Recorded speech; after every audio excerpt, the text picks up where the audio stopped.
There is a war going on. This war is the war of intelligence. In the middle of the battlefield, one man is playing the role of the arms dealer. These weapons, they are ships with millions of transistors. They move electricity through complex circuits to perform calculations at incredible speed. You probably don't know him, but the company he created is the titan of the 21st century. This man is Jensen Huang. And whether you like it or not, his company, Nvidia, has already impacted your life. Now worth more than $3 trillion. It's the third biggest company in the world, neck and neck with Microsoft and Apple. It's also with nothing, an immigrant son with no inheritance. This modern-day Iron Man is rewriting history. His life feels like a movie, so let me tell you the story of Jensen Huang. Jensen Huang's story begins far from Silicon Valley, in Taiwan, in the city of Taipei, where he was born in 1963. At age 5, his family moved to Thailand, where they stayed for a few years. At the same time, the Vietnamese War was raging just across the border. Jensen's parents had made a promise. They would send their children to the United States so they could have a better future. It was their dream that allowed Huang to become who he is today. In an interview, he said, "I'm the result of my parents' dream." Every day, his mother, who didn't speak English, would pick 10 random words from the dictionary and ask her kids to spell them and explain their meaning. At age 9, Jensen and his older brother were sent to the United States. They didn't speak much English, and they were taken by an uncle, also a recent immigrant. This uncle sent the two boys to school in Kentucky, at the Oneida Baptist Institute. He thought it was a very prestigious place, but in reality, it looked more like a correctional facility than a top school. Many students smoked tobacco from the nearby plantation and carried knives. Huang had to clean the toilets every day while his brother worked in that tobacco field. Of course, they weren't paid, but they thought this is how it works in America. For the next 2 years, the Huang brothers lived through a nightmare. They were insulted because of their Asian backgrounds and physically threatened. On his first day, Huang was placed in a room with a student twice his age, who couldn't read. Huang taught him how to read, and in turn, his roommate taught him how to do push-ups. Every night, Huang did over 100 push-ups to build muscle and defend himself in this school that felt more like a prison. After 2 years, Huang's parents were finally allowed to immigrate. He joined them in Oregon. There he started high school, and he was brilliant. He skipped 2 grades, joined the math club, the computer club, and the science club. He also played ping pong and even ranked at national level. He finished high school at just 16. Huang learns fast, very fast. Even today, his Nvidia teams says he can become an expert on any topic in a weekend. Huang always mother says, "My only superpower is doing my homework." At the same time, he got his first job at Denny's, a fast food chain. Huang often talks about his time at Denny's because it taught him one big thing: how to optimize his time and work. At Denny's, he never made a tip with empty hands. He says that's how he became the best dishwasher in the world. His hard work paid off. He got promoted from dishwasher to waiter. He joked, "No one could carry more coffee cups than me." After excelling in high school, he got into Oregon State University to study electrical engineering. There, he met Lori Mills, one of its only 3 women in a class of 250 students. A competition started among the guys to get her attention. Feeling too young, Huang decided to impress her with his homework skills. After 6 months, he got the courage to ask her out. She said yes, and eventually they got married. Decades later, they're still together.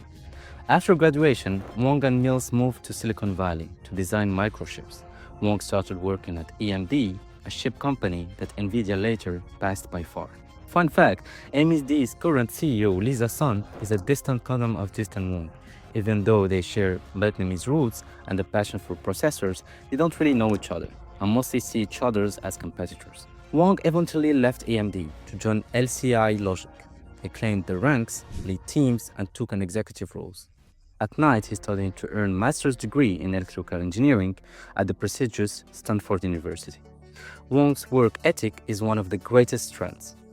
He's a relentless worker. 1 year later, in 1993, Huang co-founded Nvidia with Chris and Curtis Prim, two experienced chip designers. At the time, the three men had no idea they were about to change the video game world forever. Nvidia would become a real empire. They started with just 40,000 in capital and made Denny's their official headquarters. That's where they worked and held all their meetings. 30 years later, a plaque was placed at the table where they set to found Nvidia. Now it's important to understand, in 1993, the microprocessor industry was just getting started. The three founders were obsessed with improving video gaming quality. At that time, graphics were limited by the power of the processor called CPUs. To break this limit, the founders believed in one thing: they needed to switch to GPUs. Let's break it down. A CPU is like a generalist. It can do many things, but it's not the best at one thing. A GPU is a specialist. It does one thing, but it does it better than anything else. Back then, using GPUs sounded crazy. Everyone wanted to invest in CPUs, chips that could do everything instead of focusing on the specialists. But that didn't stop Nvidia. Their bet on GPUs was extremely bold. Huang even said that if he were investors back then, he wouldn't have invested in Nvidia himself. That tells you just how risky it was. But building Nvidia was expensive. They needed money. Eventually, they found an investor who believed in their vision and gave them funding they needed to create their first real product. In 1995, Nvidia launched its first chip, the NV1, but then a huge shock. It was a total failure. The technology didn't work with video games of the time.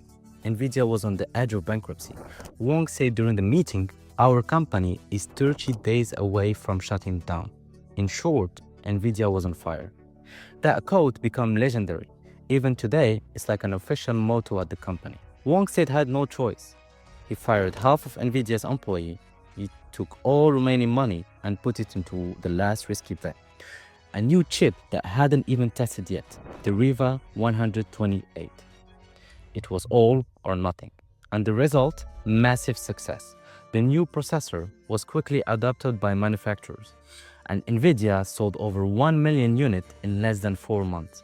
It was breakthrough. After that, things moved fast. One could finally launch the thing he had been dreaming about for years, the world's first GPU, the GeForce 256. It was the first GeForce in long series. And if you ever played in video games, you probably heard this name. The GeForce changed the game completely. Its revolutionary graphics, it was like jumping from 2D to 3D. With this tech, games went from looking like this to looking like this.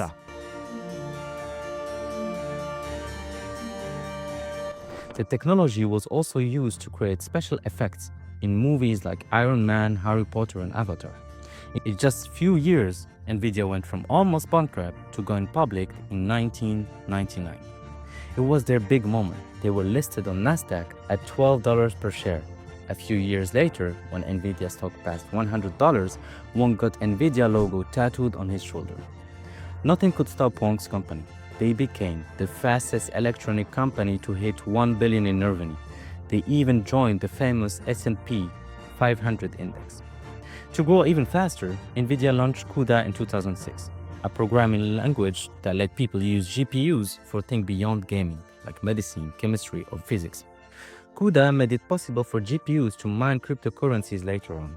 And even more important, CUDA helped Nvidia to become the leader in AI. But at this time, investors hated this decision. A few years after launching CUDA, Huang heard that student researcher had managed to run an image recognition model on Nvidia GPU. That changed everything. Huang made a bold move. He decided to refocus the whole company on artificial intelligence. With just one email, he changed the direction of Nvidia and maybe even history. Inside the company and outside, everyone criticized him. But years later, history proved him right. You probably heard of it. ChatGPT is launched. GPT. ChatGPT. ChatGPT. ChatGPT. AI is everywhere. It's taken over everything. Thanks to Huang's decision, Nvidia has already been in the AI game for 10 years. They were unshakable. Their product at the time, the DGX-1, a 130-kilogram supercomputer, became the big case for the new gold rush of AI. Meta, from Mark Zuckerberg's company, ordered 350,000 of them. When OpenAI revealed that ChatGPT was trained using NVIDIA GPUs, NVIDIA stock exploded. On May 25, 2023, as Nasdaq opening bell rang, Nvidia stock jumped by 200 billion in value in one day. Today, Nvidia provides over 70% of chips that power AI models. This dominant position explains why their stock keeps rising. Over 10 years, Nvidia performance has been absolutely insane, plus 25,000%. This pushed their total market value to over $3 trillion. Nvidia became the third most valuable company in the world, ahead of Google and Amazon, and competing neck and neck with Microsoft and Apple. To really understand how crazy this is, imagine in 2013 you had a choice: buy a GeForce GTX card for $1,000 or invest that money in Nvidia stock. If you have invested it, you would have $250,000 today. Nvidia reached this level of success thanks to AI. The same AI that also scares people and raises big concern. But Jensen Huang has a very clear opinion. In 2023, when hundreds of tech CEOs signed a statement comparing the rise of AI to a nuclear arms race, Jensen Huang refused to sign it. He said, "I know how it works. It's not different than how microwaves works. All it does is process data. There are so many other things we should be worried about. We've only seen a tiny part of AI's true power. Soon, it could generate movies on demand, tutor children, teach cars to drive themselves. Some AIs will manage investment portfolios, others will fly drones, some will act as brains for autonomous robots, and others will create personalized medicine. AI would even write music and poetry." Understand this: AI is already changing everything and will keep doing so. The success of Jensen Huang rests on two pillars: his vision and his leadership. From three guys holding a meeting at Denny's to building a company worth as much as France's entire GDP. Yes, with a market cap of $3 trillion, Nvidia is now worth more than what France produced in 1 year. This success didn't happen by luck. It's a result of Jensen Huang's leadership. People who work with him describe him as demanding, a perfectionist, sometimes even short-tempered. But when you look at his childhood, it makes sense. He had to become tough. At the same time, he's known for being bold, warm, and full of self-depreciating humor, always ready with a joke. Huang wants to hire people who dream of building something revolutionary.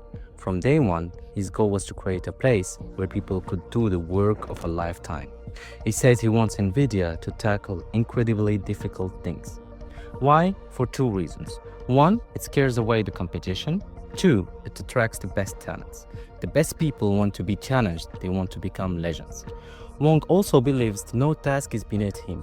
He often reminds his team, "No one here has cleaned more toilets than I have." This mindset shaped a very unique company culture. At Nvidia, over 50 people report to him directly. That's a super flat structure, the opposite what business schools teach. But for Nvidia, it works incredibly well. The other pillar of his success, vision. Huang saw the power of GPUs before anyone else, and he understood the disruptive potential of AI long before it was trendy. In one interview, a journalist asked him if he still takes the same kind of risk he took 20 years ago. Huang answered him in one word: Omniverse. Omniverse is his next obsession. The goal to stimulate a world that looks exactly like the real one. If his vision comes true, the Omniverse could prevent climate disaster, advance medical research, accelerate humanoid robots, and maybe even help us live forever. The Omniverse is where AI meets the physical world. Remember, AI operates in the digital space, but as it blends into the physical world we live in, it will change everything. Even industry we once thought untouchable, like transport or medicine, will be transformed. Robot-assisted surgery, autonomous vehicles, the Omniverse could connect our physical and digital lives like never before. Huang believes humanoid robots are closer than we think. They will open the door to a new wave of unimaginable tech. Financially, Jensen Huang has built a legendary career. He is now the 20th richest person in the world. He owns 3.5% of Nvidia, giving him a net worth of around $115 billion. In 2024, his salary increased by 60%, crossing $34 million. But what does he do with all of this money? He's known for giving back, especially to education. He donated $30 million to Stanford, his old university. And remember the Oneida Institute from the beginning of the history? He gave them $2 million to improve their facilities. Even as a billionaire, Huang stayed grounded. When he recently returned to Denny's to do an interview, he left a $1,000 tip for the waitress who brought him coffee. At 61 years old, Jensen Huang is one of the oldest CEOs in tech, and yet he shows no sign of slowing down. He's still full of energy, still passionate, and says he plans to lead Nvidia for another 30 or 40 years. And if his health even declines when he's convicted, technology will allow him to become a robot and keep existing in our physical world. One thing is clear, Jensen Huang's impact on all our lives is massive. An immigrant who started with nothing built a company that might just change the world. His life story is unbelievable, and still we're only at the beginning of the revolution. There is so much more to come, and I would bet that Jensen Huang will be one of the key people who shape the future of our world.